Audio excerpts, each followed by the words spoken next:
Smartphone na napakaangas ng design, plus higit sa lahat 6,000 plus lang at okay na okay siya for basic games. So ngayon guys, ang tanong, isa ba tong phone na to sa mga sulit na entry at budget phone ngayong 2024? So huwag natin patagalin pa, tara umpisa na natin. Yo, what's up guys, I'm Real D. Guzman, welcome back again to my YouTube channel. And ngayon, may panibago na naman tayong smartphone na re-review na sobrang kakaiba kasi design pa lang, tignan nyo.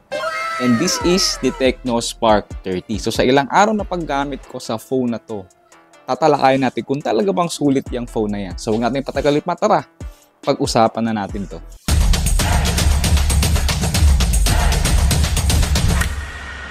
Alam nyo guys, ito yung phone na hindi lang sa smartphone ka mismo matutuwa. Miski sa mismong box, the best yung pag-unbox ko dito kasi ang ganda ng box niya, napakaangas. Talagang Bumblebee edition. So talagang big fan ka ng mga Transformer at Bumblebee.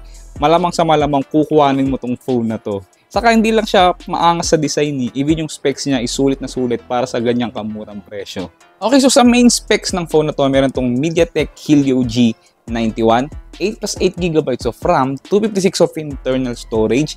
Meron din tong IP64 water and splash resistant, 64 megapixel main camera na may Sony IMX sensor, dual speakers, ayan, 6.78-inch na IPS LCD na may 90Hz screen refresh rate. So, di ba? Itong Bumblebee edition na to guys, no, bukod sa ang ganda ng design niya, sobrang siksik pa sa specs. So, di ba? Ito yung perfect sa mga talagang bagets ngayon na sobrang fun din ng Transformer at ni Bumblebee. So, and ito rin guys yung tipong pag binili mo is hindi mo talaga itatapon yung box kasi nga napakaganda ng box niya. So ang laman is basic lang din kagaya ng warranty, yung hard plastic case, yung mismong unit, yung charging brick at syempre yung charging cable at syempre hindi mawawala yung pin ejector. So sa build quality meron tong plastic back, plastic frame at glass front. At yung sa akin na Bumblebee edition na napakaganda ng kanyang design. So sa baba yung speaker grill, yung Type-C port, yung audio jack at yung kanyang mic. So sa kanan naman yung fingerprint / power button at yung kanyang volume rocker. And then sa kaliwa yung dual SIM tray plus meron pang dedicated micro SD slot. And then sa taas yung kanyang pangalawang speaker na kung makikita nyo may nakalagay na Dolby Atmos. Usapang display, naka 6.78-inch na Full HD Plus na to, IPS LCD na may 1080p resolution, 396 ppi, 90Hz screen refresh rate at naka Widevine L1 na rin siya. So makakanood tayo dito ng mga Full HD content sa mga streaming platforms. Okay, alam ko may magrereklamo dahil hindi AMOLED ang nilagay sa phone na to. Pero guys, ako na nagsasabi sa inyo, sa personal, ang ganda ng display niya kahit naka IPS LCD lang, punchy and accurate naman yung kanyang mga colors. Plus napansin ko maganda rin yung kanyang viewing angle. Hindi kagaya ng mga lumang IPS LCD noon na madilim talaga tignan. Saka ang nagustuhan ko rin sa mga IPS LCD na display guys is hindi talaga masakit sa mata. So wala akong reklamo sa kanyang display. Sa display settings, pwede mong ilagay to 90Hz, 60Hz or auto switch refresh rate para mas makatipid lalo ng battery. And sa kanyang color temperature, pwede mong mapaglaruan to cool color, default or warm color. Meron to up to 800 nits of peak brightness. So medyo mahirap makita yung kanyang display pag direct sunlight, pero pag nakatodo naman yung brightest case is visible pa rin yung kanyang display. Okay, so doon naman sa presyohan ng phone na to guys, yung variant niya na 8256 is nasa around 6,999. Pero sa online guys, madalas mas mura siya. Siguro nasa around 6,000 or below 6,000.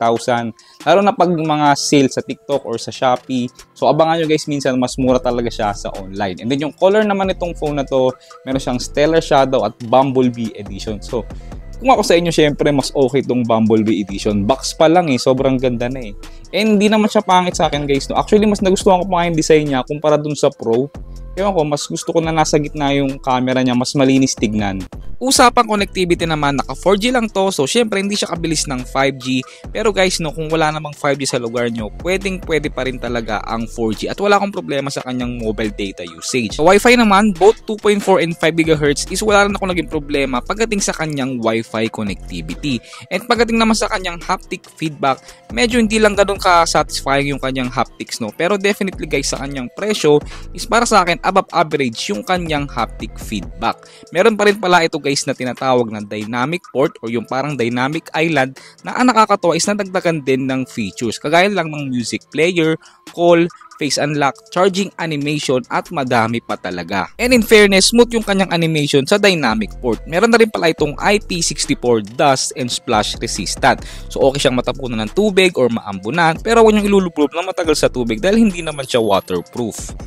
Okay, so usapang speaker naman guys, ito nakakatawa na ang Tecno mahilig maglagay ng dual speaker sa mga phone nila. Tapos kung makikita nyo guys wait lang, ayaw mag-focus. Meron na rin itong Dolby Atmos. So ayaw niyang makita sa camera guys, pero ayan, meron siyang Dolby Atmos. So maganda yung speaker niya para sa akin, pero again, kayo pa rin ang humusga.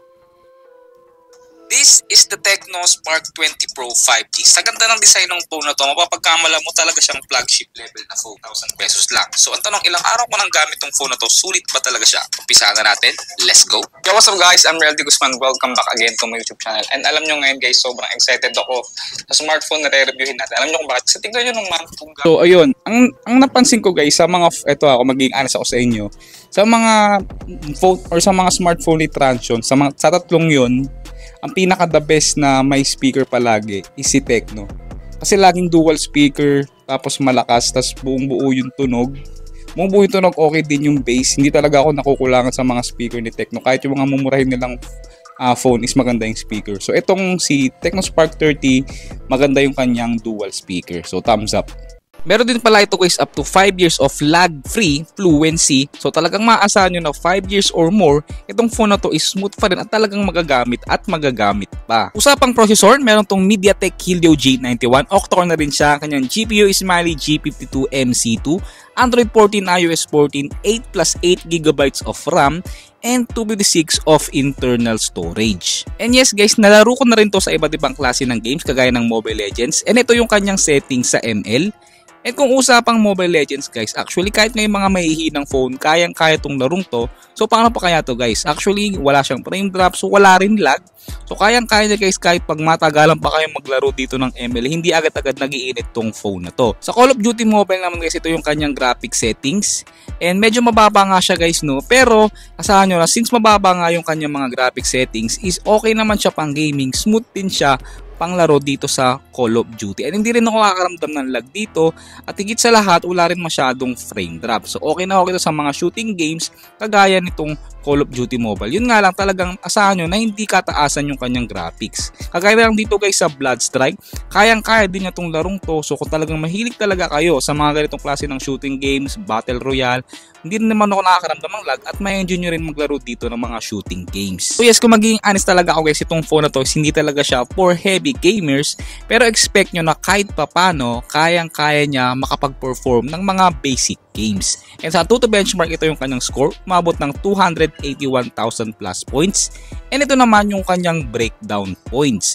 Natest ko na rin sa throttling test. Ang maganda rito guys, hindi naman nag-throttle down yung kanyang result dito sa throttling test. Sa camera, meron tong 64 megapixel na main camera na may Sony IMX682 na sensor plus auxiliary lens, 13 megapixel na selfie camera. Ang kanyang video recording both front and back is kaya up to 1440p at 30 fps. Marami rin tong mode kagaya ng AR shot, Pro mode, time-lapse, vlog mode at napakadami pa. So ito guys yung kinatuwa ko sa phone to at hindi ko rin in-expect na kahit papano sa ganyang kamurang presyo guys kung titignan nyo, ang ganda, sharp and detailed at maganda yung saturation ng camera ng phone na to. Plus kahit papano maganda rin yung kanyang dynamic range. Talagang masasabi ko rin na malaki yung improvement ng camera na to kumpara sa Tecno Spark 20 last year. And maganda rin yung kanyang night mode, kahit yung kanyang selfie mode guys is okay na okay din. Sa video recording naman guys, kaya niya mag-record up to 1440p at 30 fps both front and back. Okay, ito masasabi ko maganda yung kanyang video recording.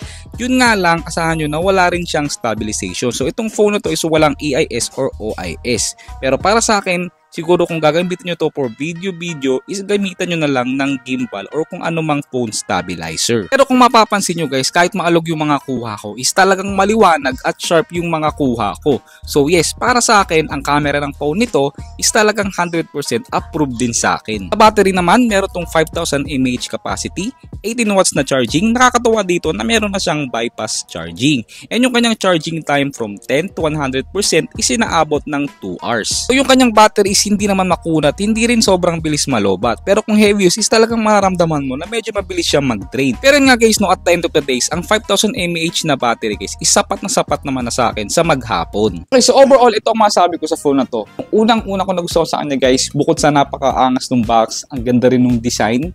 Yung kanyang dual speaker, natuwa ako kasi malakas talaga. Yung chipset niya is pwede na for basic games. Actually, yung camera niya is nag-improve Maganda yung camera niya para sa presyo niya. So, above average yung camera niya. The battery is sakto lang, di naman sobrang kunat, di naman sobrang mabilis malobat. The display, IPS LCD siya guys, pero promise, magandang klase ng IPS LCD yung nilagay dito. Mataas yung kanyang storage, and maganda rin na meron siyang IP64 rating, plus smooth naman siyang gamitin. Di ako nakaramdam ng kahit anong lag. So overall, yung presyo niya na ganyang kamura guys, itong phone na to, sulit na sulit. At ayun lang guys, kung gusto mo tong video na to, give it a thumbs up. At syempre, huwag mong kakalimutan mag-subscribe. Peace!